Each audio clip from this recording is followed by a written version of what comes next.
Tuesday, February 1st. I'm Robert Theobald, Small Business Ombudsman and Vice President of Small Business Services here at the Arizona Commerce Authority. And I'd like to welcome you to this webinar. We are excited. We've got a great new session today with our presenters, and we'll get to them shortly. But to start out, I'd like to first recognize all our community partners. This is just a sample list of many of our community partners. We have over 140 that have helped with our boot camps, and they spend their time, effort, energy, expertise to bring these to you at no cost, and we appreciate all of that very much. They're great partners, and we're going to continue to work with them to bring you great content in the future as well. So if you're not familiar, the Small Business Bootcamp is designed to help small businesses work through the COVID crisis. It is a statewide initiative supported by all of our community partners. And not only is it the webinars every Tuesday, it is a content library. And for 2022, we've added a workshop series as part of it as well. So with that, let's talk about the content library. The content library is a listing of all of the previous sessions that we've done. We recorded over 180 of these sessions and have them posted for you to access at any time. There's no cost to access them. And you can go back and watch the recorded video, as well as download the PowerPoint presentations that the presenters may have had. You can share the links with others that may benefit as well. It is a great resource available to everyone. You will also note that later on today, you're going to see some updates. We are updating our Small Business Bootcamp website. So the web page will look a little bit different later this afternoon. I think about noon is when the update will take effect. And we're really excited because the content library will have some searchable features. You can categorize the sessions instead of searching by week. So it's going to make it much easier to find topics you might be looking for. Also, I'd like to share a few websites that are important to everyone. First is the state's COVID information and resource page, arizonaTogether.org. And then the second one is a website the Arizona Commerce Authority set up for all businesses. It's the COVID-19 Business Resources webpage. And on there, you can find additional business guidance.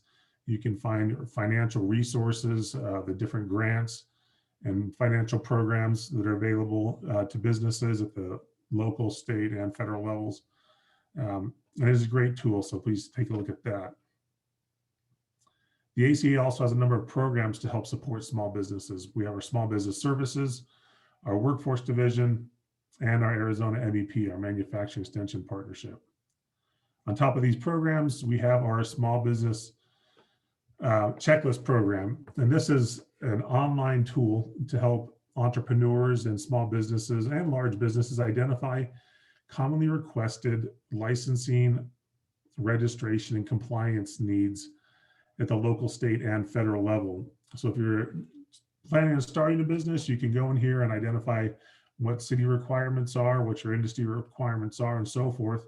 Or if you're expanding your business into new areas, you can identify what requirements might be needed for those new areas in which you're expanding into. So with that, we want to touch on a few updates. As you might be aware, at the end of December, the EIDL, the Economic Injury Disaster Loan Program, closed. And so that program is not accepting new applications.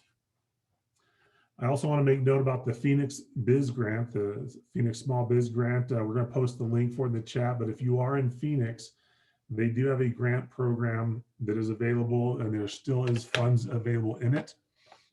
I spoke with them last week, and they want to make sure businesses get directed, again, Phoenix businesses. Additionally, Maricopa County has a small business resilience program. There is a grant component that still has some funding. There is a lending component of a 1% interest rate loan to help small businesses grow. So if you're looking to grow and you need some additional capital, that is a great program. You can't beat a 1% interest loan. And then there's also technical assistance as part of that program. And so I mentioned those different grant programs. As we get updates from different communities in, throughout the state, we share those on this update section. At the moment, I don't have any new information on grants from around the state, but once I get that, again, we'll update it here. So if you're in other counties or cities, You may find some information there. And then additionally, PPP loan forgiveness. We're about at the time where if you got a PPP loan early in 2021, your forgiveness date's gonna be coming up soon. So you need to make sure you do apply for forgiveness. It's not automatic. And so don't forget to do that.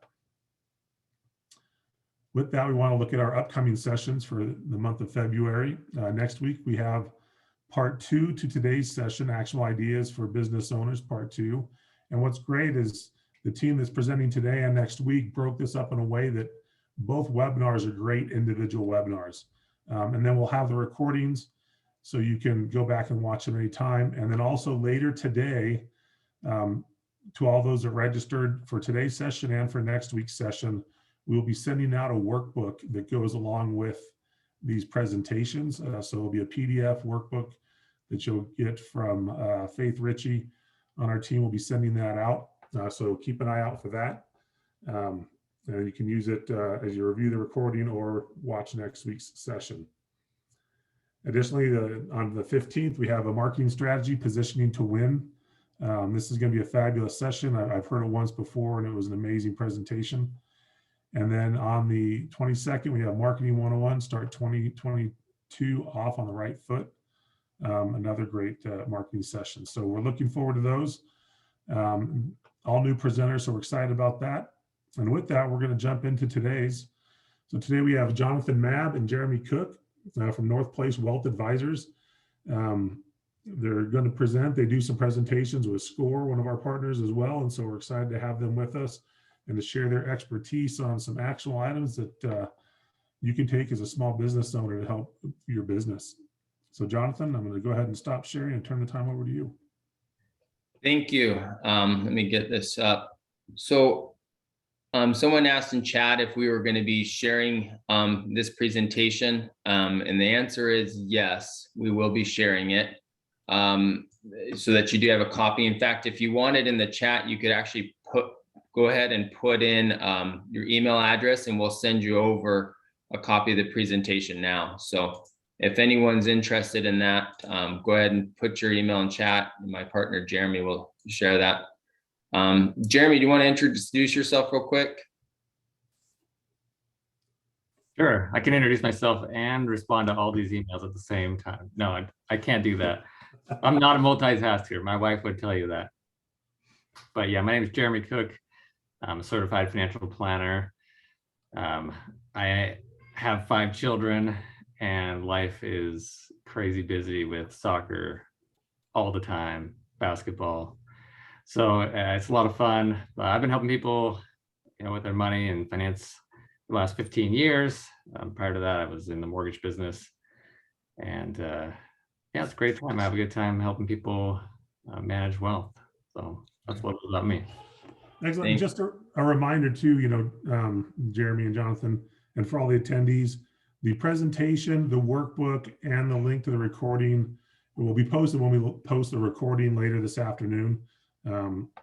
So that'll be another option to access those materials as well. Perfect. Do you guys see my screen okay? Just want to make sure. All right. That's good.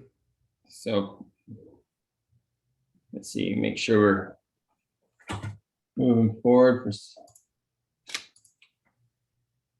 There you go. All right, so we're gonna tell you a little bit about myself. So I'm a native here of Arizona. I grew up in a family business. I don't know if anyone's ever heard of the company Phoenix Tent and Awning or not. That's a family business that I grew up in. In 2005, I decided that I was ready to change career paths. And so I decided to go into financial planning and use some of the things that I learned over the many years that I worked in the business to help my current clients. And so what I like to do is I like to take the things that I saw that my family did well, and also some of the mistakes that they possibly made, and to give people some information, ideas to hopefully that they can learn from them. Today, we're going to talk a little bit about a couple topics. We're going to hit leadership in the company, personal growth, a little bit of business planning, business finances, human resources, and then talk a little bit about team and culture. This is really kind of a brainstorming idea plan meeting for people. So it's not something that we're going to dive extremely deep into any one specific topic. Otherwise, we do a specific session just on that one topic. What I hope you can do is if you take the time today and maybe have that pad next to you and write down a few specific ideas. When I attend a seminar, one of the things that I find is if I write down a few specific ideas that caught my attention and I implement that into my business, then I will do better.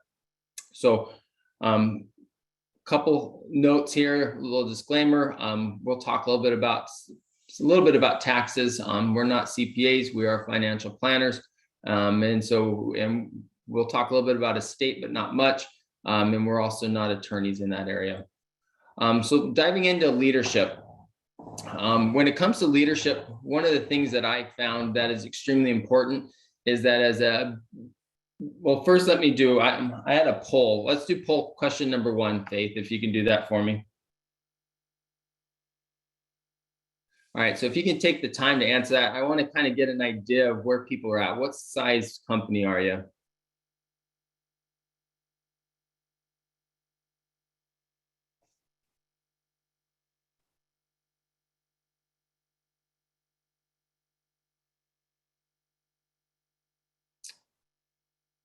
All right, it looks like we're still getting a few people answering.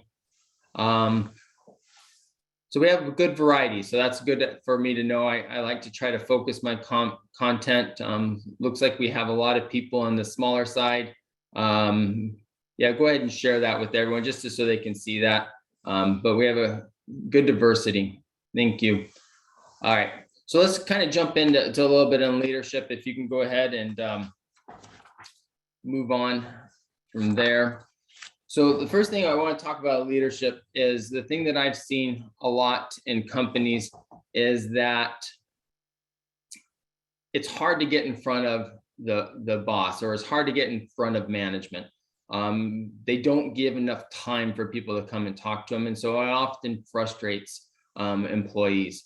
And so one of the things that we talk about is good leadership is liberal with their time as much as possible. They definitely can create boundaries, but it's important for them to be able to allow people to have the time to be able to come and communicate with them. The other thing that we also want to do is we want to make sure that your employees understand your vision. And do they know what the vision of your company is, where you want your company to go, how you want to serve your employees? And it's important to have what we call a vision statement. And we're going to talk a little bit more about that vision statement for the next little bit. So the first thing that we want to talk about is developing a mission statement and developing a vision statement. I'll explain a little bit what we view a mission or vision statement is, and then we're going to see how many people actually have that. And we're going to test Jeremy in a little bit to see how well he can tell you what ours is. So the first thing that we want to talk about is a little bit about what a mission statement is. Some people may call this what we call a value statement. Basically what this is what does the company stand for? We want to know who the company is trying to serve, what they are doing for those individuals or those companies, and how they're doing that. So if you think about the mission statement or the value statement is, who are you working for? So who are your clients? What do you want to do for them? And how are you going to do that? Okay, so that's different than what the vision statement is. The vision statement is where you're going to talk about how am I going to accomplish these goals? What are our values? What's important to us? How we make a difference. So those are two different areas. So Jeremy, you okay right now? Are you in the middle of sending out all these emails, right? So, all right, we'll give him a second. So we're gonna. 1 second. We're gonna get back to you on that in just a second. So let's do poll question 2 while Jeremy's there. So in this poll question 2 is, do you have a written mission or value statement?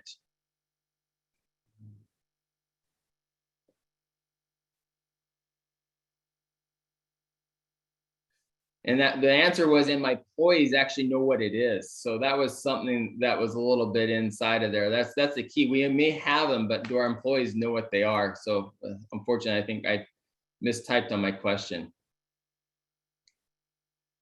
All right, so we're about 50-50, pretty close to there.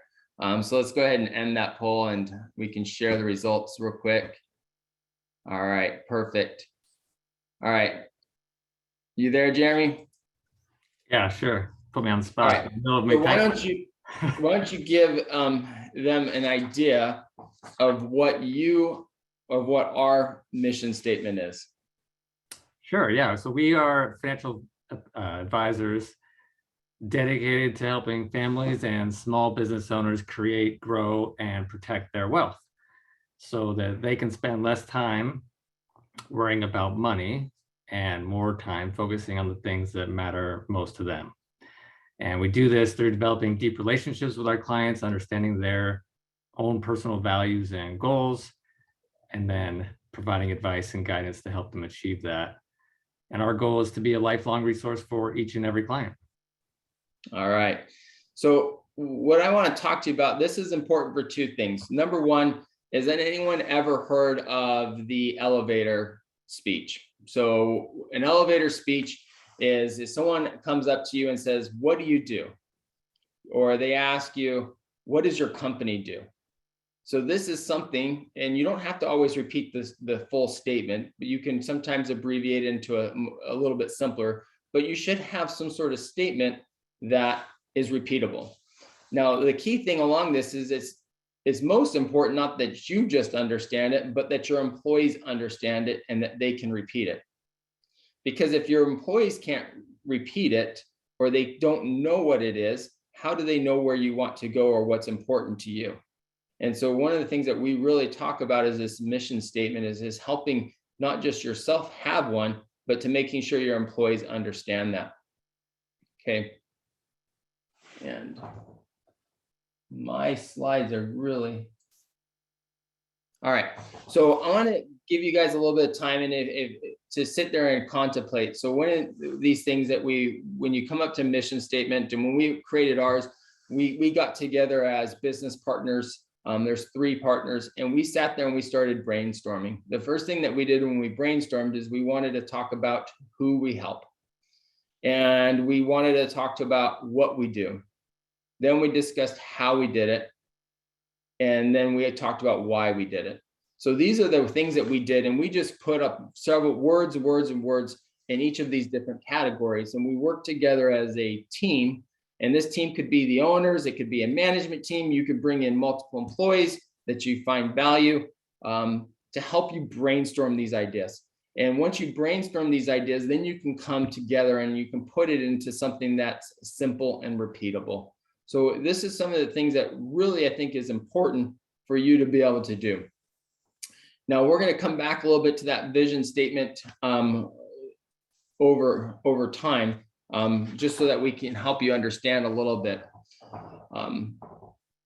Just another key point is failure. When we talk to people a little bit about businesses, they're always afraid to fail, and they get frustrated when employees fail. And that's natural, and it's definitely something that I always will be frustrated. But the one thing that we have to do is when we see failures, we have to learn from it. And we need to make sure that we help the employees learn from it. If we find value from our failures, then we will be more successful. Another key point that we talk to people about is we want to make sure that they do good in the community. One of the best ways for you to be able to get better known in the community is by doing good. Be out there, be public in what you do, whether it's through donations, whether it's through supporting, or whether it's a company get together. Find ways that you can do good and that you can share it. In our next session, we'll talk a little bit about social media and how you can use social media, and doing good and posting about the good your company is doing or your employees is doing is an excellent way for you to be able to go ahead and market. So one of the things that we talk a little bit about is how can we make our good employees become great employees? One of the things that employees struggle with is that they don't always feel like they have the ability to make decisions. Do they always have to come back to you? Do they always have to go back to a specific manager before they can actually move forward? And sometimes you have to trust your employees. Now, obviously, that's a give and take. You have to find the employees that you're willing to trust. But then once you do that, you have to trust them so that they can lead. I remember going back, one of the things that we did is we had certain installers, and we had methods. In our company, we set up those large tents, such the tents that you might see at the large auctions that are going on right now for the cars, like Barrett-Jackson. We set up the big pole tents. And so one of the things that we were willing to allow is our installers to have a management team that would bring ideas on how to make installations, 1, safer, 2, more efficient, and 3, quicker. Well, efficient and quicker, same thing. But when we did this, we were able to learn from those that were actually doing the jobs. And they were able to bring some extremely good ideas that were able to help us change significantly on how we were doing things. Significantly changed. Time made us much more profitable. So make sure that you allow leaders to be leaders and give them the decision making to do that. I remember when I started in my business, and my father came to me one day, and I was going into a management role, and he looked at me and he says, "Look, I don't expect you to be the best at everything in this company, but I expect you to know everything." And I looked at him and I said, "What are you talking about? How am I supposed to know everything?" He goes, "You need to spend time in every department of this company so that you understand how every department runs. So that way that when they come to you with their problems, you can understand their problems." And so that was one of the first steps of my management responsibility, is coming to understand and working with the employees side by side. And when my employees saw that I was working side by side, or that I understood what was going on in their departments, they were much more willing to communicate with me. And more importantly, they were much more willing to listen to me when I was able to bring suggestions back to them as well. So being a good leader, a good manager, a good owner is knowing your company, knowing the departments, and working with those employees on a side-by-side basis. So goal setting. I think this is someone's favorite thing. Goal setting is something that we always look forward to each and every year. My family sat down last night and we set goals for the year. We're a little bit late, but goal setting is a wonderful thing. And one of the things that I find and I struggle with on goal setting is when management comes to people and they want to know what their goals, and goals are given to them. And they're kind of told what those goals are needing to be. The hard part about that is that the employees don't always buy into those goals. And they also sometimes, when they hear the goals, have a friend recently, he works for a large company, and he looks at me, he goes, "No matter what I do, I will never be able to reach our goal." And it frustrates him, especially in a sales staff, that he'll never be able to reach his goal. And the reason he'll never reach his goal is because they don't set the goal specific to who he's responsible for. They don't understand his client, and they don't understand his client's potential. And so he gets very frustrated, and he's actually considered looking for other employment or other opportunities because of his frustration. So when you go about setting goals, one of the most important things you need to do is understand, get feedback. And one of the things that we talk about when you set goals is we do want to set goals that are potential. These are the loftier goals. We need to have that lofty goals. But then we also need to have a practical goal. Something that we know is achievable, but will stretch our employees. And then we also need to have a potential goal. Something that or a practical, something that you're, when you go to get a loan, you can be able to show them that you're reaching those different practical goals. So I said that wrong. We want to have potential, we want possible, and we want practical. So have different levels of goals and to see where you guys fit in. We definitely want to make sure we're always hitting our practical. We want to be hitting the potential, and we are always striving for what's possible. So another thing that we talk about is, we discuss this as business partners. Jeremy and I sat there and talked about it, and we thought, hey, it's excellent that we can work together. We're an excellent team. But the one thing that we want to make sure is that when we work as a team, we didn't want to have two people become value of one. Okay, so we needed to make sure that we used each other's expertise, and that two people became more 2.5, or two people came more likely 3, because we could use each other's strengths. And so we had to come up with different plans on how we were doing this, and we had to delegate different responsibilities so that we didn't have too much overlap in there. So one of the key things that you need to look at in your business is, it's good to have some overlap, but are you delegating responsibilities, and are you trusting your employees enough so that way you don't have to micromanage them? We need to delegate, we need to step back, we need to let them go ahead and move forward with those. Okay, so we're going to go ahead. I want you to take some little bit of time and to think about some different goals that you guys have. And so whether it's now or whether it's later, it would take some good time and look at your goals and look to see, do you think your goals are potential ones, possible ones, or practical? And as you look at them in those different categories, then maybe you need to set a few other categories in order to help out with this. Let's do poll question number 3.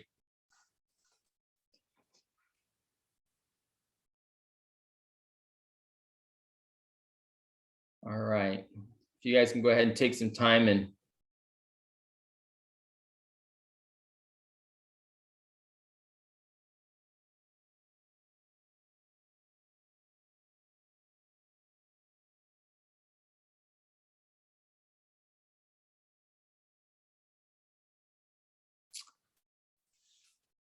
all right, we're almost got everyone in there.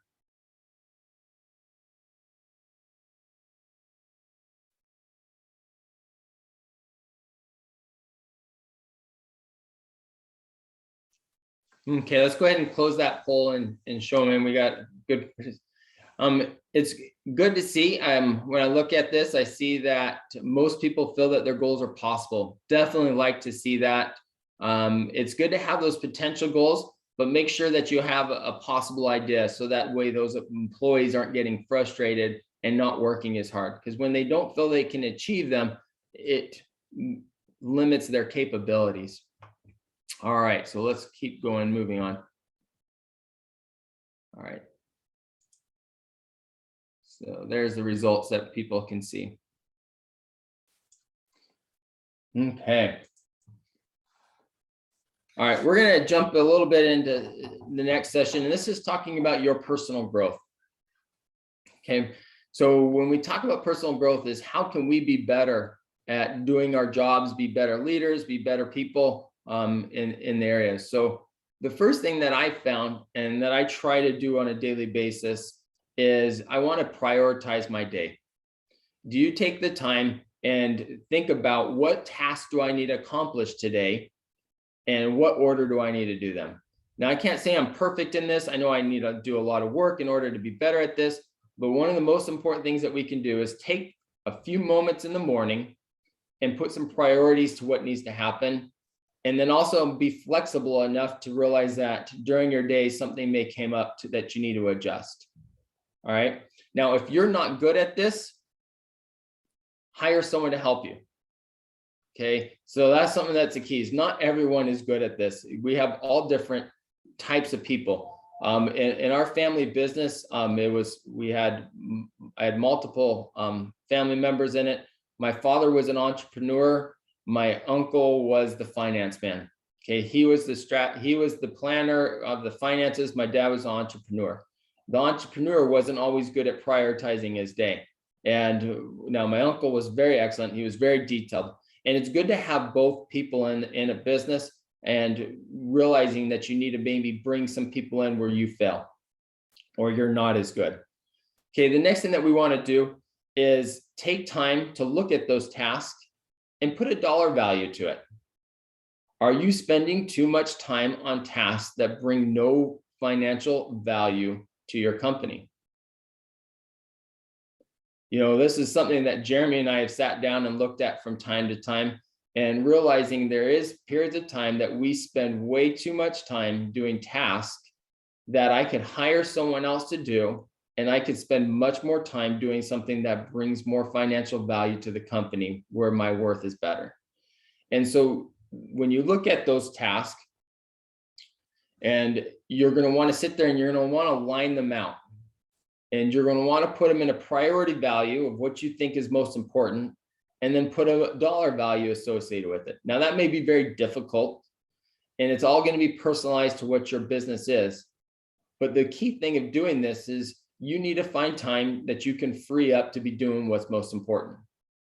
And then you need to be able to see what tasks are good for you to delegate and which tasks are good for you to keep. It's very important that we take the time to do that. Let's go ahead and do poll question number 4.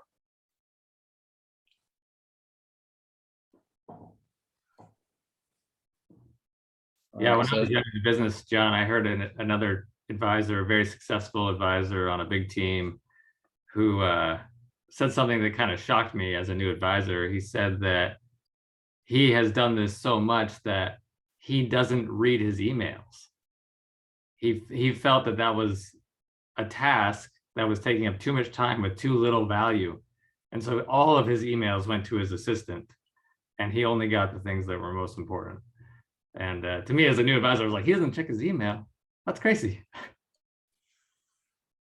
No, that's, you know, I have a brother that's a high school principal. And when he was at a leadership conference, that was exactly one of the specific things that, and I'm not going to say this works for everyone in every business, but he was told that his assistant should answer all of his emails. And only when she doesn't feel like she can give the right answer that he needs to be brought in. Now, why? The key thing is that we want to make sure that we bring time. So let's go ahead and share those results. Yeah, look at that. Definitely see that, like most of us, we're spending too much time on things that have little to no value. So we need to find a way to overcome this. And the first step of overcoming this is by looking at those individual tasks. And once we look at those individual tasks, then we can get better. Whether it's giving up email. Now, if you're going to give up email, you better train someone to have good faith and good trust, and you're going to have to work with them side by side until you can do that. But there's plenty of other ways and other tasks that you can do. You know, I'm a little hands-on. I don't know if I'll ever give up my emails, but there's other tasks that I definitely would be willing to give up, and I do give up. All right. Okay. So, all right. So ideas. So has anyone's, we'll just do a quick raise of the hand if people can see this. Has anyone had someone come up into their company with an idea that was absolutely a bad idea? You know, employees want, hey, this is a great idea. You definitely need to listen to it. And you look at this and it was just bad. Okay, we had a few people raise hands. So the one thing that I think is important that I'm learning here as I rethink about these things is we need to take the time when we hear the bad ideas to find the good that's in them. Because often some of these bad ideas have good inside of them. So what we want you to do in this personal growth is don't just dismiss an idea because you immediately think it's bad. Promise you, most of the time there's going to be something good in the idea, and if we take the good out of all the bad ideas, we're going to have a lot more good ideas. Going along with this is we need to have a system or method to capture ideas. Okay, so we need to have a way that customers can provide us with ideas or feedback. We need to have a way that employees and management can give us ideas and feedback. So if we can make sure that we take the time to have methods in order for people to share ideas, then we're going to be able to become a better company. We're going to become more profitable. We're going to have better clients. We're going to be able to have better employees. Okay, so key thing is making sure that you have an idea. Okay, and learn about the ideas. You know, how was it inspired? Where can it connect?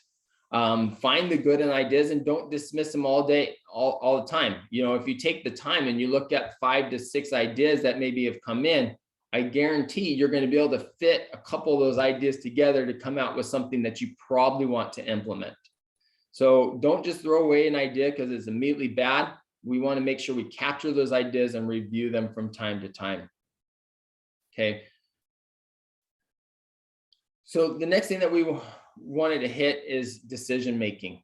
Okay, the other day I was working within a organization, a charitable group, and they're listening to our ideas. We're giving a tremendous amount of feedback. They decided that the feedback was enough, and so we had our decision made. And someone decided to give one more step of feedback. And the individual that was leading conversation did a really good job and said we'd made our decision and that we were going to move forward with that. Well, what was interesting is about a week later, that individual that made that decision decided, listen to what was said at the very end, and he changed his decision again. Because that little extra feedback made a difference. There was still, the original decision was still there, but they had a small tweak that made it a little bit better. And so it's important that once you guys decide on a decision, that you still keep your ears open, your ears listening, your eyes open to see if that decision can get even better. Okay, don't close off once you've made your final decision, but there is times we have to move forward. Okay, the other thing that we want to talk about is communication style. Okay, and I have a poll question we'll do in just 1 second, and it'll be number 5, Faith, when we're ready. But the question is what's your preferred method of communication? Are you a face-to-face? Do you email? Do you text? And so if you can go ahead and let's do poll question number 5, and we're going to talk a little about communication.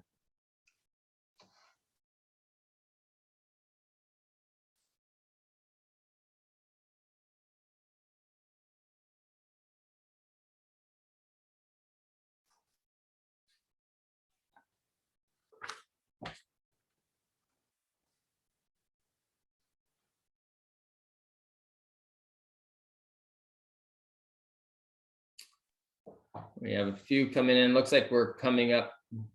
We're starting to slow down on people answering.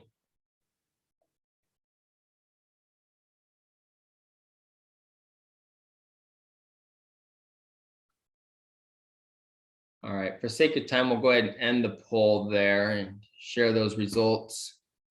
So it looks like the preferred communication is face-to-face. I love that. I'm a face-to-face person. I wish we could be doing this seminar face-to-face personally, but this is the next best method, and started doing that. The other communication styles aren't bad, okay? But we want to make sure that we have the best communication for the best needs. So we're going to talk a little bit about those different communication. So what's good to do face to face, what's appropriate for a phone call, what's appropriate for an email or a text. Now, one of the things that I think is most important is, unfortunately, there's 2 communications that are often bring the most misunderstandings, and that's in text and email. Text and email is often misread. You know, they don't necessarily see your face, they don't necessarily know the tone of your voice. I've seen things over and over again where an email or text is misunderstood as someone being upset when it's really not. And so be very careful on how you use those communications so that people don't misunderstand them. Okay. So the one thing that I see in here where it says appropriate for phone calls is, you guys look at this as detailed instructions. Personally, I like detailed instructions in an email form too. I think that's an excellent way that you can be very specific on what you would want to see happen. So when you look at your different tasks, when you look at how you communicate with your employees, please consider your methods of communication and what's best. Okay, if you do something face-to-face, we do this often with clients, is we have a great conversation face-to-face with the client. And we talk about what their needs are, or and what we want them to do. And we always follow that up with an email. Okay, then why do we follow up with an email? Because they're not going to remember all the details. It's a simple, it's a concise email, but it's some way that they can have trigger points that they can remember our conversations and how they can better their situation. Okay. We've talked about this over and over again. A little bit is delegation. One of the most important things of personal growth is trusting in others and delegating, making sure that you give people authority to make decisions and authority to move on. Now, one of the important things of delegation is that you need to have a method of reporting back. Okay, if you don't have a method of reporting back to you once you give that delegation, then you're falling short.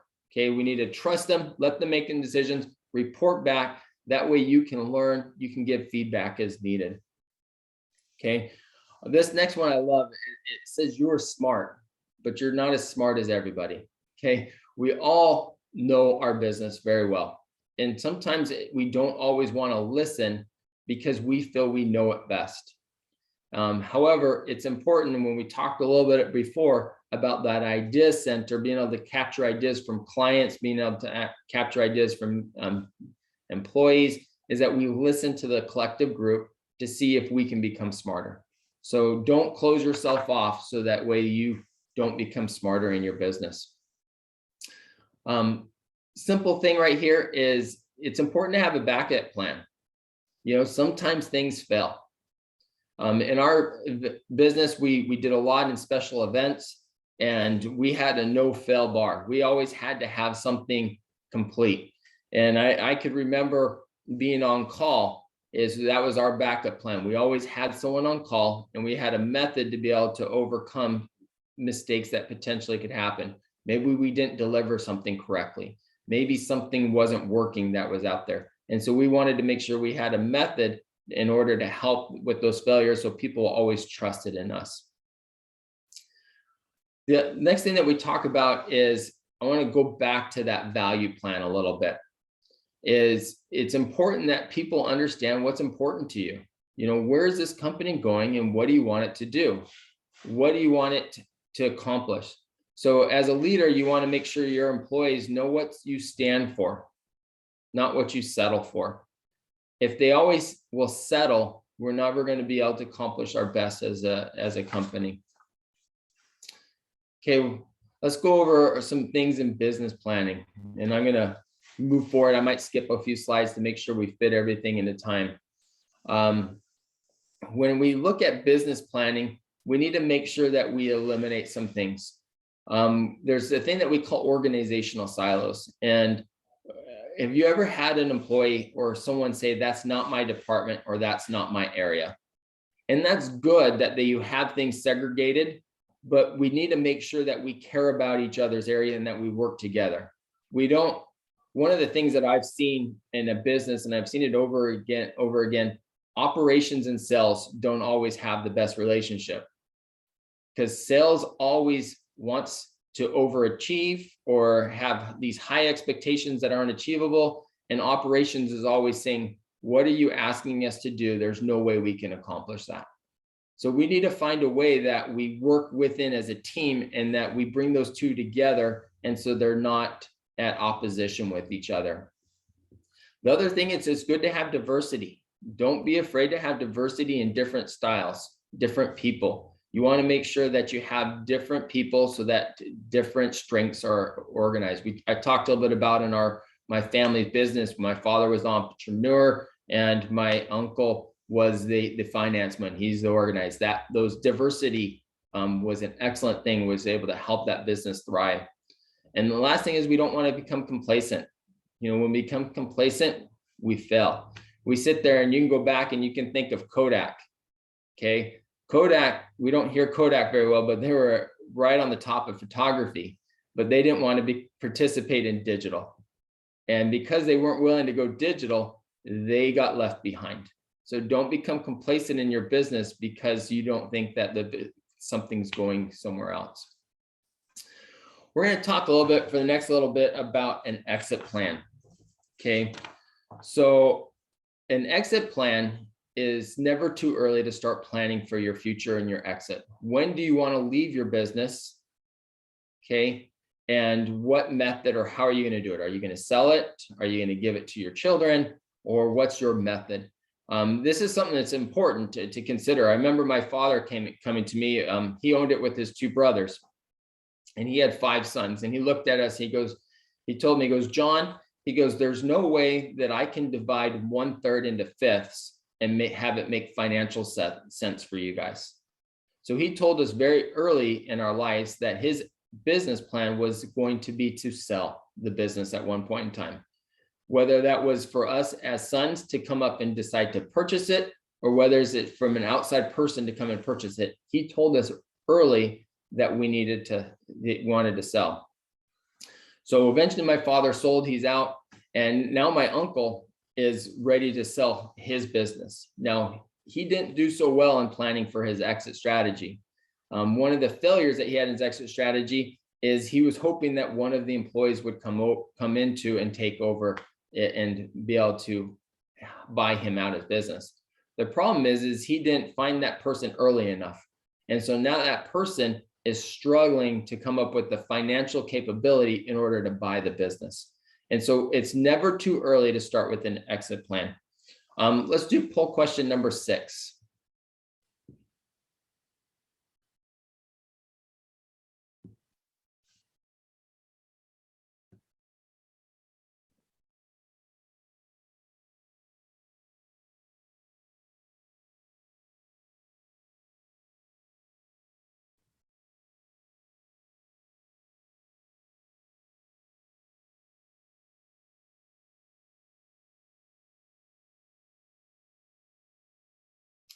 All right, slowing down a little bit here.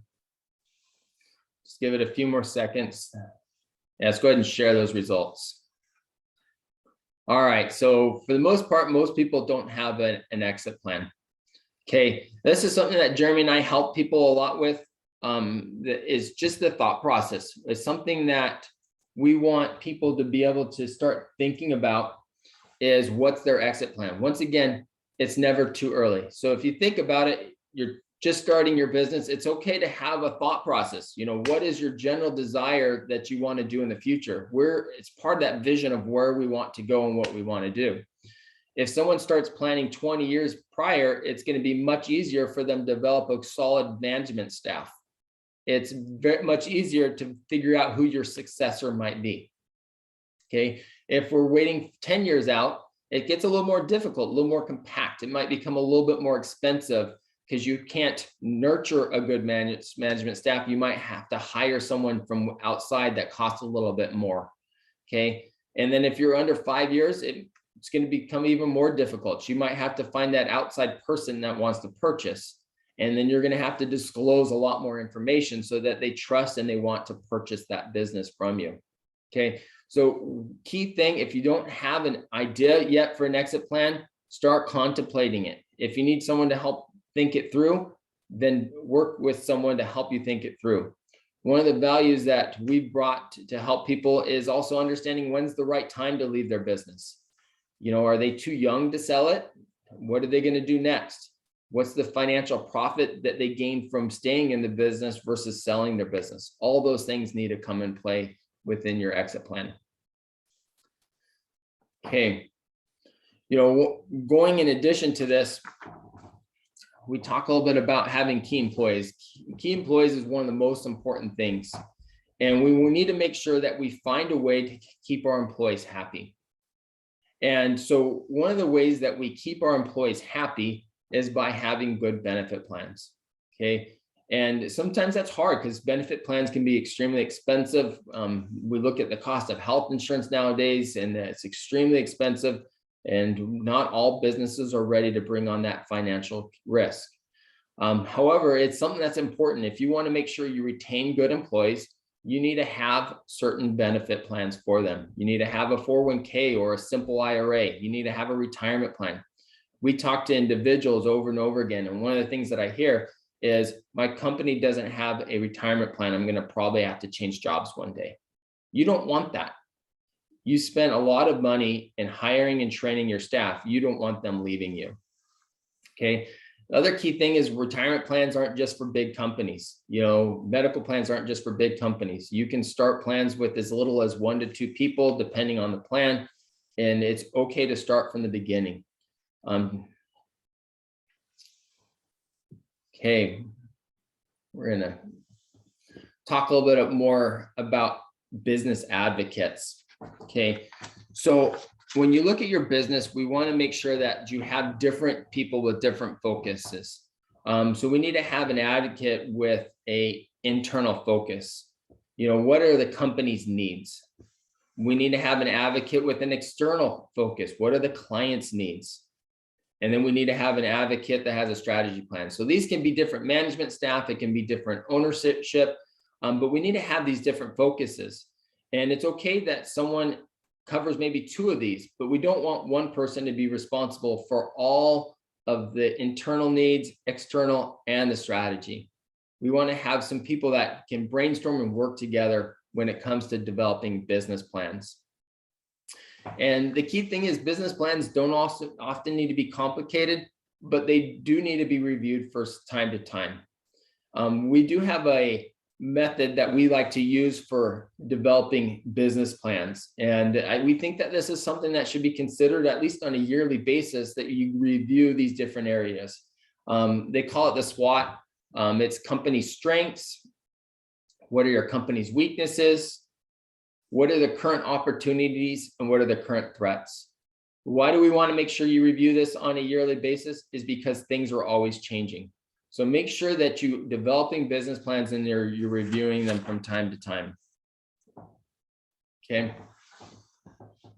So we're gonna talk a little bit. The other key thing that you want to have is you want to develop a strategic team that's outside of the business. You want to make sure you have people that you can brainstorm with outside the business that can help you. Some people that you can consider would be a financial advisor, a CPA, an attorney, family members. You could bring in key employees. You could have peers from other business relationships that can give you advice. Have what we call a board of directors outside that you could have lunch with from time to time and just to brainstorm with each other. We're going to talk a little bit about business finances in the few minutes that we have left. And then if I can hit some HR, I will. The one thing that I see is the biggest mistake, I know we have quite a few people in the 1 to 4 employee range, is that they intermingle their personal finances too much with their business finances. I also see this in my companies that I work with that have 50 plus employees, is that too many times they're running their personal expenses through their businesses. You need to make sure you keep things separate. It's easier for accounting.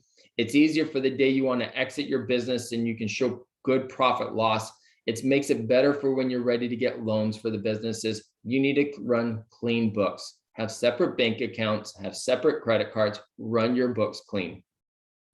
The other key thing is you want to make sure you budget properly. We say that you should budget for every dollar. So when you consider budgeting for every dollar, that means that you also need to budget for the miscellaneous and the discretionary. You don't need to make sure you have a specific line item ready for that budget, but you have to have an idea that you might spend it. Discretionary spending is also an okay thing. How much do I want to spend on advertising? How much do I want to spend on product or manufacturing? So make sure that you come up with a good spending strategy. Okay. Credit score. Keep your credit score good. One of the downfalls of businesses is when you stop paying your bills on time. Make sure you have good credit score. You also want to consider cash flows. Our company was a seasonal business, so we understood when we could spend money and when we needed to save money. So we need to make sure we understood our cash flows in the seasons, and so that we knew where we could be. When was it time to start saving? When was it time to okay to spend? Okay. All right, we talked a little bit about there. Make it easier for your customers to pay you. Develop different methods that they can pay you. Find online methods that they can pay their bills. Make it easy. If you make it easier, you'll have better cash flow and you're not going to be always searching for methods. Going along with this is be careful on extending credit. Okay, many businesses struggle or fail because they start extending credit and they don't run proper credit checks. So they shouldn't be in the finance business. Be good at what you do. Don't necessarily be in the finance business if that's not your business. Make sure you have an emergency savings plan. We've been in an excellent strength economy for a long time. That's not always going to be around. So if you don't have an emergency savings fund, you may struggle when things get hard. Okay. All right. In there, one of the things that we talk about is from time to time, review your expenses. Take one expense and find a way to see if you can reduce that expense. It's okay for you to review them one at a time to reduce expenses. Okay, human resources. A couple quick things as we finish up on time is that hire for potential. To have a pre-boarding method. So one of the reasons that you want to make sure is pre-boarding is, has any of you started a job or had an employee that came in the first day and had no idea what they're doing? You want to make sure when the employee comes in that first day, they know what to expect. So create a pre-boarding process. This is a good example that's in the workbook of things that you could do for pre-boarding. Definitely will help those employees come in a little bit more excited instead of nervous. Okay. Be careful on 1099 employees when they should be W-2. This is something that you want to make sure is very clean. The last thing you want to do is be audited. If HR is not your company's strengths, hire it out. Okay, there's plenty of companies that you can hire out HR services if it's not your company's strength. Before you fire someone, consider how much you spent to train them to get there. Okay, don't let one mistake be the reason for having to retrain or take that money that you spent. Now, there is definitely times to let people go, but just consider it before you jump to quick decisions when it's not the right thing. Larger the company is, usually the slower hiring process. Be proactive. Make your process a little quicker. Remember to do good face-to-face interviews. Don't just rely on a resume. Sometimes face-to-face is the best way. Also, one of the things that you want to do in the hiring process is don't be just specific in your questioning when it comes to the job. Think outside the box in your questioning. In the workbook that we're providing you, here are some fun questions that you can use in order to help with the hiring process. Tell me a time you had to admit a mistake. See what the reaction was. Get them thinking. See if they're good problem solvers in that interview. Use social media for hiring. Okay, it's a great way to advertise a company as well as a good way to find employees. Make sure you have an employee handbook. Make sure the employees know how to find the employee handbook and give a copy to them. Here's a few things that you definitely want to make sure you include in it. Okay. Key thing when it comes to company culture is you want to make sure you have a positive company culture. Okay. Look for different ways that you can, survey your employees from time to time of what's important to them. Find out what benefits matter to them. Find out if there's different ways of providing them, maybe it's a birthday treat, or maybe it's a bonus. Find out what motivates your employees. I'm not a big awards guy. I hate award ceremonies, but my company loves to try to invite me to award ceremonies. That's not my motivation. And if my company would talk to me about what's important to me, they would learn a little bit more on how to motivate me. And so one of the key things that we suggest or you want to do is find out how you motivate your companies. And once you do that, then you will be able to motivate your employees. Once you do that, then you'll be able to keep them more and more motivated. So I'm going to go ahead and close up there. We're going to jump to the end. Here's our information. If you have questions for us, if you want to get a copy of this presentation, you can definitely get it online from AZ Commerce. You can send me an email, give us a call. I'm happy to get it to you. Thank you very much for coming and participating. Yes, thank you, Jonathan. I appreciate the presentation. I appreciate everybody attending. A very good presentation. Just a reminder for everybody, the workbook will get emailed out to everybody. It will also be available on our website along with the recording and the presentation. I will say I've looked through the workbook and it is more detailed than the presentation. So you don't need to print both. If you're going to print anything, print the workbook. And you'll be able to use that same workbook along with next week's presentation as well. And we have Jonathan and Jeremy back with us again.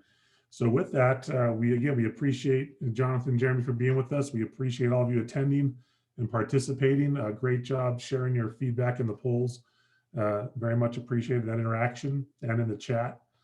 So with that, we will wrap up today's session, and we look forward to seeing everybody with us on Tuesday, next Tuesday. Until then, everybody have a great week, and we'll talk to you soon. Thank you. Thank you. Thank you.